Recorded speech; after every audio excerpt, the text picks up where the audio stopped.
تمام احوال گلگت بلتستان میں ہم گلگت بلتستان کے ایشوز کو ہم زیر بحث لانے کی کوشش کر رہے ہیں، اور اس وقت معروف قانون دان غلام محمد صاحب ہمارے ساتھ موجود ہیں. سر، اس وقت جو بار اور بینچ کے حوالے سے جو ایشوز سر اٹھا رہے ہیں، اور بڑے عرصے سے یہ ایشوز لوگوں کے لیے مسائل پیدا کر رہے ہیں، تو ان ایشوز کو حل کرنے کے لیے آپ کیا سمجھتے ہیں کہ حکومت، وفاقی حکومت اور صوبائی حکومت کس طرح کے اقدامات لینے چاہیے؟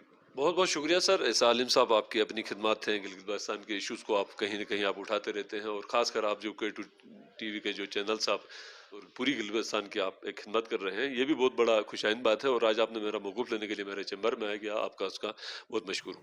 یہ گلگت بلتستان کو ہمیشہ ایمرجنسی لیول پر کوئی ٹیمپریری ارینجمنٹس کی جاتی ہیں. ان ٹیمپریری ارینجمنٹس کو ری ڈو کرنے کے لیے پھر پورا 70 سال لگ جاتے ہیں. ہم واحد وہ قوم ہے جو گلگت بلتستان پاکستان میں شامل ہونے کے لیے جدوجہد کر رہے ہیں. ہمیشہ یہ ہوتا ہے یار فی الحال یہ دیکھا جائے اور بعد میں پھر اس کو دیکھ لیتے ہیں. اب آپ دیکھ لیں کہ ہمارا سپریم اپیل کورٹ جو ہے وہ پچھلے شہباز صاحب کے فوتگی کے بعد سے 3 ججز نے وہاں ہونا ہوتا ہے. 2 ججز کی ڈی بھی بنتی ہے، وہ آج تک نہیں ہو سکا. ہمارے جو آنریبل جسٹس شکیل صاحب ہیں، شکیل صاحب خود یہاں سے چیف جسٹس بیٹھ کر گئے تھے، یہاں سے بہت سارے کیسز سن کر اوپر گئے تھے. وہ ڈی بھی اس کے جو خود اس نے سنے ہوئے کیسز کا ڈی بھی وہاں نہیں بن سکی، اور اس طریقے سے کئی کیسز وہاں پینڈنگ میں پڑے ہوئے. سیم اسی طریقے سے آپ آ جائیں یہاں جو چیف کورٹ ہے، چیف کورٹ میں ان کی اپنی جو انفرنس یہ کہتی ہے کہ بھائی اسلام آباد کی آبادی 3 لاکھ ہے تو وہاں 10 ججز ہیں ہائی کورٹ میں. تو بھائی یہاں بھی تو 20 لاکھ 25 لاکھ یہاں آبادی ہے، اسلام آباد کی آبادی سے زیادہ آبادی ہے، علاقہ بھی بڑا پھیلا ہوا ہے، ایشوز بھی بڑے کمپلیکیٹڈ ہیں. تو یہاں آپ 10 ججز دے دیں. 10 ججز کے بجائے یہ 7 بھی کر لیتے ہیں. بھائی 7 آپ دے رہے ہیں تو چلو 7 تو دے دیں. اس کے بھی بجائے ہم نے 2 ججز انہوں نے نئے اغلا سے لے لیا، ایک پروموٹ کر کے اوپر آ گیا. ٹوٹل 4 ججز ہیں. 3 ججز سٹل یہاں آنا ہے جو آج تک نہیں آ سکے. اور بدقسمتی ہماری یہ ہے کہ ان ججز کے پاس جو سارا پریشر ہے وہ گلگت بلتستان میں اپائنٹمنٹس کا اور سروس ایشوز ہیں. سروس ایشوز اس لیے آتے ہیں کہ کوئی سٹرکچر کے حساب سے ہماری جو اپائنٹمنٹس ہوتی ہیں وہ اس لیول پر نہیں ہوتی ہے. کوئی ڈی ایس سی کر لیتی ہے، کہیں کوئی ڈی آر سی کر لیتی ہے، کہیں کوئی اور سفارشی بنیاد پر ہوتا ہے. اور اتنے ایشوز ہیں سروس کے، 95% کیسے تو ہمارے سروسز کے ہوں گے، اور سروس ٹریبونل سے بنے. اور جس کو جو ڈیوٹی ہونی چاہیے تھی، جو کیا جانا چاہیے تھا وہاں، وہ تو آلریڈی بند رکھا ہوا ہے. اور تمام برڈن جو ہے وہ آپ چیف کورٹ میں ڈالا ہوا ہے. اور چیف کورٹ میں بھی آپ نے 3 ججز کو سٹل اپوائنٹ نہیں کر کے، اور اس کا لا محالہ جو امپیکٹ پڑتا ہے، لا محالہ جو افیکٹ پڑتا ہے، وہ عوام اس پر درپدر ہو رہی تھی، وکلا اس میں درپدر ہو رہی ہوتے ہیں. اور اوپر سے آپ کانسٹیٹیوشنل جو ایشوز آ رہے ہیں، کانسٹیٹیوشن مرتب کیا جانا تھا. ہماری بدقسمتی ہے کچھ ہونے والا ہوتا ہے، کچھ کرنے والا ہوتا ہے، تو وہاں کوئی نہ کوئی گڑبڑ ہو جاتی ہے. اب عمران خان صاحب جو ہیں وہ کچھ کرنے جا رہے تھے، اور اس نے بھی بڑا لیٹ کر لیا کرتے کرتے، اور نہیں ہو سکا. ان کی حکومت گری، اور سٹل ہمارا جو گلگت بلتستان کا کانسٹیٹیوشنل جو ریفارمز تھے، یا یہ جو پروویژنل جو اس نے صوبہ بنا تھا، وہ پھر پینڈنگ میں رہ گیا. ایسے میں گورنر بھی نہیں ہے اس وقت. اچھا، اور اوپر سے دیکھ لیں یہ ایک کانسٹیٹیوشنل پوسٹ ہے، ایک آئینی ایک پوسٹ ہے. پاکستان اس میں پنجاب میں جو ہے وہ 10-12 دن سے تھوڑا گڑبڑ ہو گیا. کتنا اس پر وہ ڈیبیٹس ہو گئے، کتنے اس پر پروگرامز ہو گئے. بھائی کانسٹیٹیوشنل پوسٹ ہے، ایک صوبہ ایک کانسٹیٹیوشنل پوسٹ کے بغیر کیسا رہ سکتا ہے؟ وہ صوبہ قائم نہیں رہ سکتا ہے. اور اتنی ایک اہم پوسٹ 2 مہینے سے ریزائن کر کے گئے ہوئے ہیں. حرام اس پر کوئی کسی کو کوئی رگی ہو، یا کسی نے کوئی اس پر کوئی کوشش کیا ہو، یا کوئی ڈیبیٹ ہوتا ہو. بھائی پنجاب کا اگر گورنر چلا جانے سے اتنا ڈیبیٹ ہوتا ہے سوشل میڈیا میں، آپ کا جو پرنٹ میڈیا ہے اس پر، مین سٹریم میڈیا پر، گلگت بلتستان کا کبھی کسی نے کوئی بات بھی کر لیا سوائے K2 ٹی وی کے؟ تو یہی تو بدقسمتی ہے. ہم لوگ اسی کا رونا تو روتے ہیں. ہمیں آج تک انسانوں کی طرح ڈیل ہی نہیں کر رہے. حالانکہ یہ سینسیٹیو ایریا ہے، یہ امپورٹنٹ ایریا ہے، اسٹریٹجک اس کی اتنی امپورٹنٹ ایک لوکیشن ہے، دنیا کی نظریں یہاں ہیں. آپ بحیثیت سینئر قانوندان یہ K2 ٹی وی کو کریڈٹ دے رہے ہیں کہ وہ یہاں کے ایشوز کو مین سٹریم اس حوالے سے وہ ہائلائٹ؟ سر میں نے تو اپنے اس سے پہلے آپ کو یہ کہا تھا کہ یہ واحد K2 ٹی وی ہے جو ہمارا آواز بن کر ہماری آواز کو ایوانوں تک پہنچاتی ہے. ورنہ تو یہاں بدقسمتی سے کہاں ہیں وہ جیو، کہاں ہے دوسرے جو ARY ہے، کہاں ہے دوسرے جو بڑے بڑے ادارے ہیں؟ وہ تو ہمارے اس طرح کے ایشوز کو کبھی پروگرام کرنے کی کوشش ہی نہیں کرتے ہیں. ہمارے بیسک ایشوز پر تو کبھی انہوں نے کوئی بات ہی نہیں کر لیا ہے. تو ہم آپ کے بہت بہت مشکور ہیں کہ آپ یہاں آتے ہیں، ہمارا موقف لیتے ہیں، اور ہمارا موقف کو باہر کی دنیا تک پہنچا لیتے ہیں. اور آپ کی خاص کر اسپیشل آپ کی بڑی خدمات ہیں، اور اللہ اس کا اجر دے دے گا. باقی تو ہم کیا کر سکتے ہیں. K2 ٹی وی ہمیشہ سے بار اور بینچ کے جتنے بھی مسائل ہیں، باقی عوامی مسائل سمیت، ان کو اجاگر کرنے کی، مین سٹریم پر لانے کی بھرپور کوشش کی ہے. اور آج ابھی یہ جو پروگرام ہم کر رہے ہیں تو یہ بھی اسی سلسلے کی ایک کڑی ہے کہ یہاں بھی مسائل ہیں، یہاں بھی ایشوز ہیں جو وفاقی حکومت سے ریلیٹڈ ہیں، جو صوبائی حکومت سے ریلیٹڈ ہیں، تو اس طرف بھی مقتدر حلقے توجہ دے دیں تاکہ یہاں کے لوگوں کو بھی جو رائٹس ہیں وہ ان کو مل سکیں اور یہاں کے لوگ بھی سکھ اور چین کی زندگی گزار سکیں۔ جی ناظرین، اس وقت ہم سینئر قانوندان احسان علی ایڈوکیٹس کے ساتھ ہم موجود ہیں۔ گلگت بلتستان کے عوام کو جو فوری حل طلب مسائل ہیں وہ احسان صاحب کی زبانیں ہم جاننے کی کوشش کریں گے۔ تو سر، میں آپ کو شو میں ویلکم کہتا ہوں، تو آپ بتائیں اس وقت کیا ایشوز ہیں سر گلگت بلتستان میں؟ ویسے تو گورنر بھی نہیں ہے، ججز بھی نہیں ہیں، سروس ٹریبونل میں بھی بندہ موجود نہیں ہے کوئی، ایشوز تو بہت سارے ہیں بار اور بینچ کے حوالے سے، لیکن عام پبلک کے حوالے سے اگر ہم آپ سے پوچھیں تو آپ کیا بتائیں؟ علیم صاحب، بہت شکریہ آپ کا۔ آپ وقتاً فوقتاً پبلک ایشوز پہ آپ اس طرح عوامی نمائندوں کی اور جو وکلاء کی جو آپ رائے لیتے رہتے ہیں اور عوام تک پہنچاتے ہیں، یہ آپ کے اس جو آپ کا جو چینل ہے یہ عوام کے اندر ایک سیاسی شعور پھیلا رہا ہے۔ اس لحاظ سے آپ کی بڑی کنٹریبیوشن ہے، اس کا آپ مبارکباد کے اور مستحق ہے۔ تو بات جو آپ کر رہے ہیں، سوال یہ ہے کہ آپ نے سوال کیا، گورنر بھی نہیں ہے، سروس ٹریبونل بھی نہیں ہے، یہاں اور بھی بہت سارے ادارے نہیں ہیں، لیکن عوام آدمی کا کیا مسئلہ ہے؟ تو میں کہتا ہوں یہ گورنر بھی نہ ہو، وزیر اعلیٰ بھی نہیں ہو، چیف سیکرٹری بھی نہیں ہو، آئی جی بھی نہیں ہو، ڈپٹی کمشنرز بھی نہیں ہو، بیوروکریسی بھی نہیں ہو، تو بھی عوام کا مسئلہ یہ کوئی لینے دینے نہیں اس سے۔ اس کی بنیادی وجہ یہ کہ یہ اوپر سے عوام پہ مسلط لوگ ہیں۔ پالیسی بنانے میں، معاشی، سیاسی، سماجی، تعلیمی، صحت کے یا جو بھی پبلک ڈیولپمنٹ سے متعلق، مفاد عامہ سے متعلق پالیسی بنانے میں یہ عوام کی رائے نہیں لیتے ہیں، عوام کی رائے کے یہ پابند نہیں ہے۔ یہ اپنی طرف سے جو بھی بناتے ہیں اس سے اپنے لیے فائدہ ان کے لیے ہوتا، عام آدمی کا کوئی فائدہ نہیں ہوتا۔ تو گورنر کی بات کی، گورنر دیکھیں، گورنر فیڈرل گورنمنٹ کا ایک نمائندہ ہوتا ہے، وہ اس لیے ہے یہاں پہ کہ جناب اس نے ایک اس اسمبلی کا پاس کیا ہوا کوئی ایکٹ جو ہے، کوئی قانون جو ہے یا کوئی آرڈیننس جو ہے، اس پہ دستخط کرنا ہے ٹوٹل۔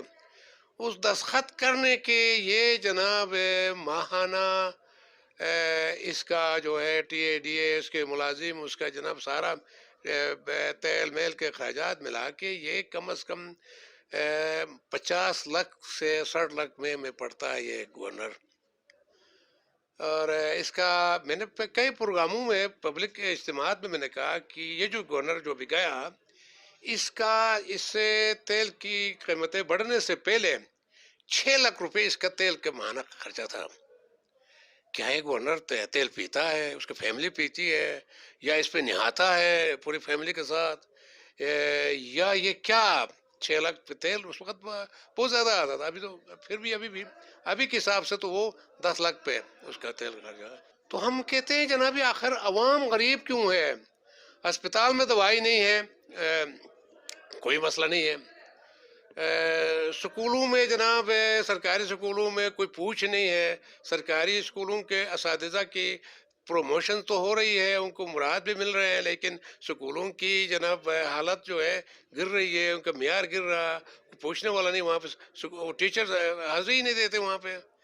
اسی طرح آپ ہاسپٹل میں جائیں، ڈاکٹرز نہیں ہیں، اسپیشلسٹ نہیں ہیں، پیرامیڈک سٹاف نہیں ہے، نرسنگ سٹاف نہیں ہے، دوائیاں نہیں ہیں وہاں پہ ایکس رے مشین نہیں ہے، سی ٹی سکین مشین نہیں ہے، دیگر جو نا جو ایکوپمنٹ ہے لیبارٹری کے وہ نہیں ہے وہاں پہ، وہ کوئی پوچھتا نہیں ہے۔ گورنر اپائنٹ ہوگا تو وہاں کیا اسپتال میں دوائی آئے گی، سکول کا نظام بہتر ہوگا، یا غربت میں کمی ہوگی، مہنگائی میں کمی ہوگی؟ نہیں ہوگی۔ کبھی گورنر یا کبھی وزیر اعلیٰ یا کوئی وزیر یا کوئی بیوروکریٹ کبھی کسی غریب بستی میں گئے ہیں کہ جناب ان کے گھر میں شام کو روٹی بھی پکتی ہے؟ نہیں پکتی ہے۔ غریب کے گھر میں کہ جناب کوئی بندہ بیمار ہے، اس کے لیے دوائی ملتی ہے؟ نہیں ملتی ہے۔ اور جو یہاں پہ ہمارے جو 2 سے 3 لاکھ نوجوان بے روزگار ہیں، ان کے گھر میں، جس گھر میں بے روزگاری ہے، ان کے گھر میں رات کو کھانا پکتا نہیں پکتا۔ لیکن آپ کسی گھر میں 1-2 نوکریاں کہیں ہیں تو وہ چولہا چلتا ہے۔ اب آپ اندازہ کر لیں اس مہنگائی میں کسی کے گھر میں نوکری نہیں ہے، سارے بے روزگار ہے، وہاں چولہا کس طرح جلتا ہوگا اس مہنگائی میں؟ کل تک تو یہ پی ڈی ایم والے پیپلز پارٹی کہتے تھے جناب یہ نالائق عمران خان کی وجہ سے، یہ نال عمران خان کی وجہ سے مسئلہ حل ہے نہیں ہو رہا، یہ ہٹ جائے ہم آ جائیں تو ٹھیک کریں گے. کدھر حل کیا؟ ان سے زیادہ تم لوگ نالائق نکلے. تو یہ ڈالر $200 تک پہنچ گیا، اور تیل جو ہے نا ابھی تقریباً ابھی وہ بھی 200 تک پہنچنے والا ہے. غریب آدمی کا تو روزانہ خودکشیاں کر رہے ہیں لوگ.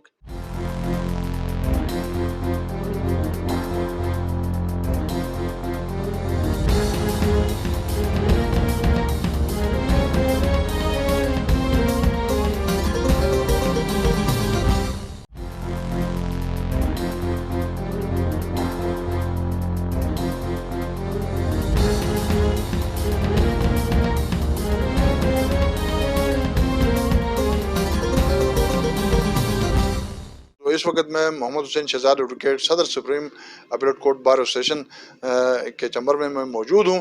تو سر میں آپ کو شو میں ویلکم کہتا ہوں. اس وقت یقیناً گورنر بھی نہیں ہے اور عدالتیں بھی ججوں سے خالی نہیں ہے، تو عدالتوں میں ججز کم ضرور ہیں اور سروس ٹریبونل خالی ہے.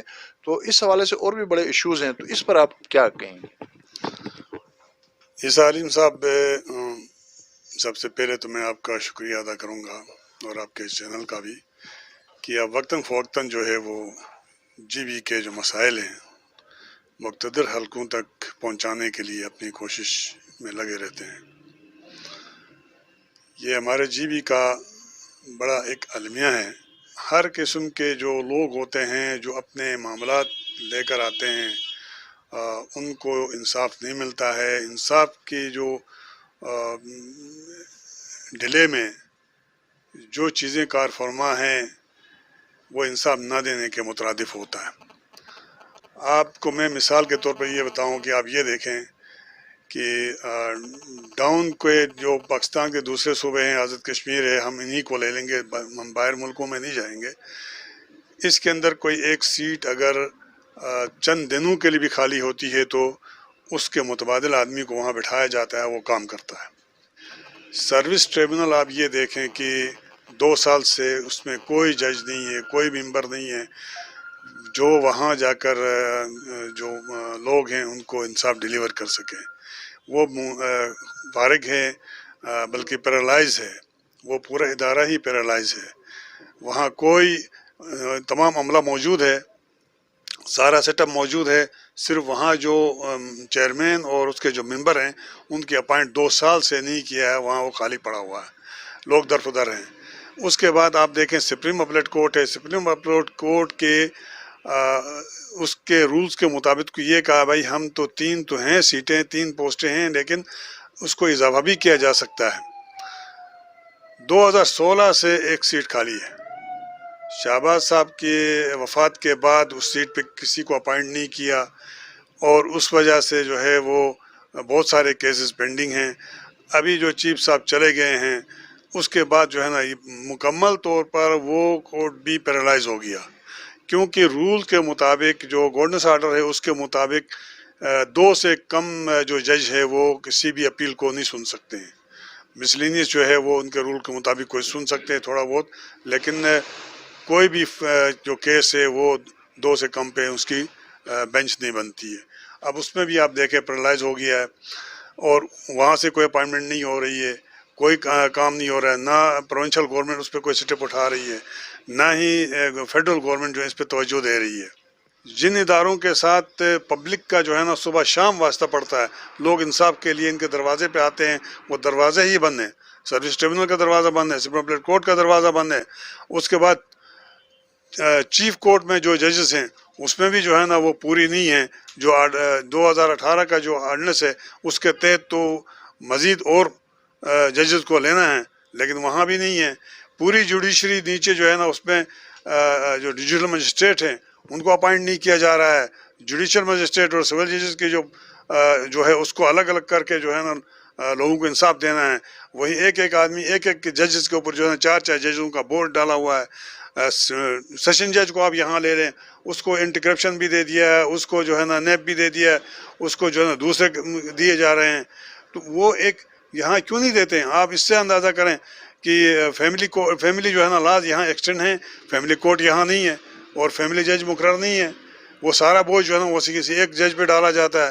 تو یہاں کا حال یہ تو یہ گورنمنٹ آف پاکستان اور یہاں کے جو پروونشل گورنمنٹ ہے وہ بھی اس میں برابر کی شریک ہے. یہ دیکھیں وزیر شکیل صاحب ہیں، اس کو ایکٹنگ کا بھی چارج نہیں دیا جا رہا ہے، جبکہ ہونا یہ چاہے ٹھیک ہے، اس کو جو ہے نا آپ چیف بنائیں. اس کے ساتھ جو دو نیچے ممبر ہیں، آپ فوری طور پر 2 ممبروں کا جہاں لوکل جو وکلا ہیں ان میں سے اپائنٹمنٹ کریں ان کی. اور کم از کم 200-250 کیسز تو صرف بینچ نہ ہونے کی وجہ سے پہلے سے جو ہے نا پینڈنگ پڑے ہوئے ہیں. 2013 سے 2015 سے کیسز وہاں پینڈنگ پڑے، لوگ درپدر ہیں، وہاں نہیں مل رہے ہیں، نہیں بن رہے ہیں، انصاف نہیں مل رہا ہے، جج نہ ہونے کی وجہ سے ہو رہا ہے. اب یہ جو گورنر ہے، گورنر کی بھی جو ہے نا کسی کی اپائنٹمنٹ نہیں ہو رہی ہے، اس کو بھی خالی رکھا گیا ہے. یہ پورا جو پروسیس ہے جو 2018 کا جو آرڈیننس ہے اس کے تحت جناب آپ نے جو وفاق سے جو بھی معاملات کرنے ہیں وہ تھرو گورنر جو ہے نا آپ کے معاملات جاتے ہیں. جہاں وہ چین ہی کٹ گئی ہے، چین ہی نہیں ہے. یہ گورنمنٹ آف پاکستان جو ہے نا اس کا ہوش کے ناخن لے لے، یہ معاملات ہے اس پہ فوراً توجہ دے دے. اس دن میری سرسری جو ہے نا 2 منٹ میں کوئی اپنے قاہرہ صاحب سے بھی ایک بات ہوئی تھی، میں نے یہ 2 باتوں کی طرف ان کو میں نے یہ کہا تھا توجہ دے دیں. جی ناظرین، آج کے پروگرام میں ہم نے گلگت بلتستان کو درپیش جو فوری حل طلب مسائل تھے، بالخصوص بار اور بینچ سے ریلیٹڈ جو ایشوز تھے ان کو ہم نے زیادہ فوکس کرنے کی کوشش کی. پروگرام کے بقیہ حصے میں باقی سٹیک ہولڈر سے بھی ہم بات کرنے کی کوشش کریں گے. جی ناظرین، پروگرام میں ہم گلگت بلتستان کے لوگوں کو درپیش جو مسائل ہیں اس حوالے سے ہم بات کرنے کی کوشش کر رہے ہیں، اور اس وقت ہم انجمن تاجران کے ذمہ داران کے ساتھ ہم موجود ہیں، اور دوسری طرف میرے ساتھ جرنلسٹ بھی موجود ہیں. تو گلگت بلتستان کو درپیش جو ایشوز ہیں اس کے ساتھ ساتھ جو عوام کو اس وقت جو درپیش مسائل ہیں، بالخصوص جو مہنگائی ہے، اس حوالے سے ہم بات کریں گے. کیونکہ میرے دائیں طرف تاجر رہنما ہیں، بائیں طرف جرنلسٹ موجود ہیں، تو یقیناً بہتر تبصرہ اور تجزیہ ہو سکتا ہے. تو بھائی صاحب، میں آپ کو شو میں ویلکم کہتا ہوں. تو مہنگائی ہے کہ بڑھتی جا رہی ہے؟ ہم سمجھ رہے تھے کہ عمران خان کے جانے کے بعد جو پی ڈی ایم اور بالخصوص جو اتحادی جماعتیں ہیں ان کو چونکہ ماضی میں خاصا حکومت کرنے کا تجربہ بھی رہا ہے 2-3 بار، تو ان کے ہاتھ میں شاید کوئی الادین کا چراغ ہوگا. لگتا ہے کہ کوئی چراغ وراغ کہیں نظر نہیں آ رہا ہے، مہنگائی شوٹ کر رہی ہے. تو آپ بتائیں کہ اس وقت مہنگائی کس طرح آگے بڑھ رہی ہے؟ بسم اللہ الرحمن الرحیم. بہت بہت شکریہ اسے علیم صاحب. اصل بات یہ ہے نا جی، دیکھیں 4 سال جو ہماری پی ٹی آئی کی گورنمنٹ رہی ہے اس کے اندر میرے خیال میں ایک ہفتہ بھی ریٹیں رکی نہیں اپنی جگہ پہ. روزانہ کی بنیاد پہ جو ہے ریٹیں وہ بڑھتی جا رہی تھی اور وہی ترتیب جو ہے جس ترتیب سے بڑھتی تھی اسی ترتیب سے ابھی موجودہ پی ڈی ایم کی حکومت بنی ہے اس کے اندر بھی یہی پوزیشن ہے. آپ کی بات درست ہے، ہمیں امیدیں تھی ہم سب کو کہ پی ڈی ایم کی حکومت میں تھوڑا سا چینج آئے گی، لیکن پی ڈی ایم سے بھی بڑھ کر اتحادی جماعتیں جی بالکل کافی سب شامل ہیں اس میں. بے شک تجربہ کار لوگ ہیں، حکومتیں کی ہوئی ہیں انہوں نے، اور کاروباری لوگ ہیں سب سے بڑھ کر یہ. تو اس چیز میں ہم پر امید ہیں. اور سب سے اہم چیز یہ ہے کہ ابھی 1 مہینہ ٹوٹل ان کا ہوا ہے اس میں. تو میرے خیال میں اگر ہم یہ سارا اس حکومت پہ جو موجودہ گورنمنٹ ہے اس پہ ڈالیں گے تو یہ زیادتی ہوگی میرے خیال میں. باقی جو اس سے پہلے ہوا ہے وہ سب کے سامنے ہے. اس وقت جو قیمتیں بڑھی ہیں وہ کتنی بڑی ہیں فی کلو کے حساب سے، فی جو ڈبہ ہے اس حوالے سے؟ جی میرے خیال میں یہ جو آئل اور گھی کی ریٹیں ہیں یہ 40 روپے اس مہینے میں 40 روپے پر کلو یہ اضافہ دیکھنے میں آیا ہے آئل اور گھی میں. باقی چینی جو ہے وہ تھوڑی سی ریٹ کم ہوئی ہے. اس کے علاوہ دیگر جو دالیں، چاول، گھی وغیرہ وہ بھی اسی رفتار سے بڑھ رہے ہیں جو پچھلے 4 سالوں میں جو جس رفتار سے بڑھتے تھے اسی تیزی سے بڑھ رہے ہیں. تو ان دنوں میں خاص کر جو چاول ہے اس کی ریٹ جو ہے بہت زیادہ بڑھ چکی ہے. اچھا طارق صاحب، بحیثیت صحافی آپ مارکیٹ میں آپ دیکھ رہے ہیں کہ قیمتیں جو ہے وہ بڑھتے جا رہے ہیں، تو اس پر آپ کیا تبصرہ کریں گے؟ بسم اللہ الرحمن الرحیم. اسحاق صاحب، امید تھی بڑی کہ وفاق میں حکومت تبدیل ہونے کے ساتھ حقیقی معنوں میں تبدیلی آئے گی، لوگوں کو ریلیف ملے گا، مہنگائی ختم ہوگی.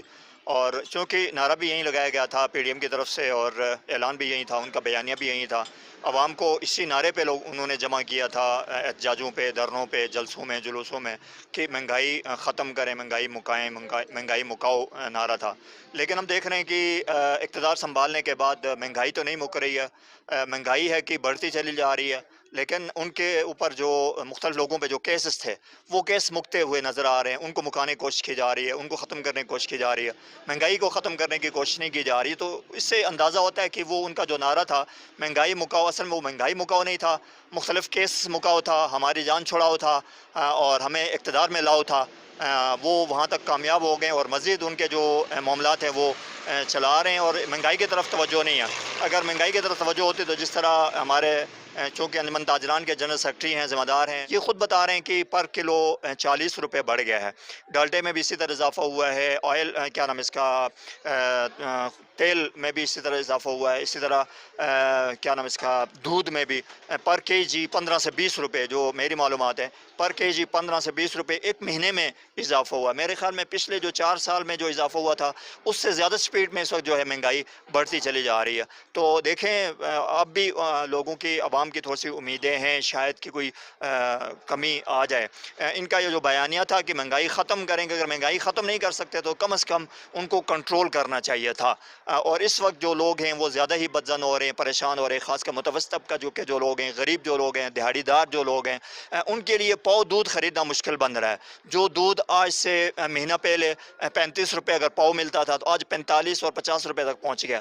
کلو دودھ میں 15 سے 20 روپے بڑھ گئے ہیں، انڈے کے قیمتوں میں اضافہ ہوتا جا رہا ہے، سبزی کے قیمتوں میں جو اضافہ ہوتا جا رہا ہے، چاول کے ریٹ بڑھتے جا رہے ہیں۔ صرف چینی کی ریٹ کم کرنے سے مہنگائی ختم تو نہیں ہوتی ہے۔ تو اس وقت میں دیکھ رہا ہوں کہ خود وہ انتشار کا شکار ہے، پی ڈی ایم اور پوری حکومت جو ہے عدم اعتماد کا شکار ہے، انتشار کا شکار ہے، فیصلے نہیں کر پا رہے ہیں۔ انہیں جو سمجھ بے نہیں آ رہی روزگاری کہ ہے، کیا کرنا ہے۔ مہنگائی ہے، وہ بڑھتی جا رہی ہے، مہنگائی کی بڑھتی طرف جا رہی توجہ ہے، کوئی نہیں دے رہا ہے۔ مہنگائی تو بڑھتی جا رہی ہے، آئی ایم ایف کی شرائط بڑھتی جا رہی ہیں، وہ اب سر پکڑ کے بیٹھ گئے ہیں کہ ہم آئی ایم ایف کے ساتھ کس طرح نمٹیں، کیا معاملات طے کریں، مہنگائی کریں، پیٹرول مہنگا کر لیں۔ اگر پیٹرول مہنگا کرتے تو مزید جو ہے وہ مہنگائی بڑھ رہی ہے۔ اور پچھلے دنوں آپ نے دیکھا کہ موجودہ صدر بھی ہیں پاکستان مسلم لیگ نون کے اور سابق وزیر اعلیٰ بھی رہے ہیں، ان کا بھی ایک اشارہ تھا کہ ہم آئی ایم ایف کے ساتھ مذاکرات کرنے جا رہے ہیں، اگر نہیں ہوئے تو پھر ہمیں جو ہے حکومت چھوڑنی پڑے گی یا پھر اسمبلیاں توڑنی پڑیں گی۔ تو اندازہ ہوتا ہے کہ یہ اسمبلیاں توڑنے کی طرف ہی جا رہے ہیں اور مہنگائی ختم کرنے میں ابھی تک وہ ناکام رہے ہیں۔ بسم اللہ الرحمن الرحیم۔ سالم صاحب، سب سے پہلے آپ کو اور آپ کے چینل کا میں شکریہ ادا کر رہا ہوں۔ اس کے بعد آپ نے مہنگائی کے حوالے سے سوالات کیے، تو مہنگائی ایکچولی پوری پاکستان کا نہیں، پوری انٹرنیشنل لیول پہ مہنگائی کا بہت بڑا ایشو ہے۔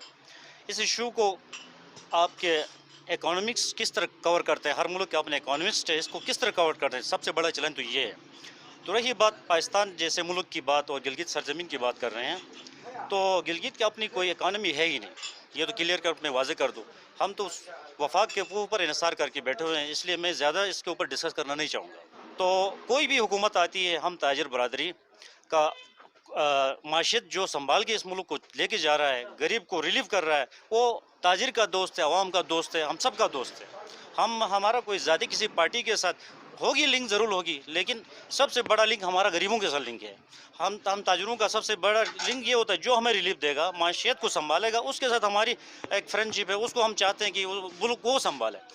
بدقسمتی سے یہ ہوا کہ ہمارے گزشتہ 3-4 سالوں میں خان صاحب نے حکومت تو سنبھال لی، لیکن سنبھالنے کے بعد انٹرنیشنل لیول پہ جو کرائسس آ گئے، کووڈ-19 آ گیا، ایک بہت بڑا دنیا کے لیے چیلنج تھا۔ اس کے علاوہ آپ سمجھتے ہیں کہ ہمارا اکانومی کمزور ہونے کی وجہ سے ہماری ڈالر پہ ہمارا کنٹرول نہیں رہا۔ کسی بھی ملک کا ڈالر اور جی ڈی پی پہ کنٹرول نہیں ہوگا تو وہ ملک آگے ترقی نہیں کر پائے گا۔ ہماری پی ڈی ایم بنی، اتحادی جماعتیں مل کے ایک بہت بڑی جد و جہد کی، جہد کرنے کے بعد ہم اس خوشی میں تھے اور یہ توقع رکھتے تھے شاید یہ جو ایجنڈا لے کے آئے ہیں سب مل کے کچھ تبدیلی لے کے آئیں گے، اس ملک میں کچھ چینجنگ لے کے آئیں گے، کیونکہ اس سے پہلے جو 15 سال 20 سال سے یہ حکومت کر رہے تھے، ایک دوسرے کا نام لے کے حکومتیں تو کر رہے تھے لیکن بدنام کر رہے تھے ایک دوسروں کو، کوئی واضح ہمیں تبدیلی نظر نہیں آ رہی تھی۔ تو یہ 20 سال 35 سال کے بعد خان صاحب کو ایک چانس ملا تھا، خان صاحب نے ڈالر کو کہاں لے کے آئے ہیں، لیکن پی ڈی ایم آتے ہی ہماری اندر ایک خوشی آئی تھی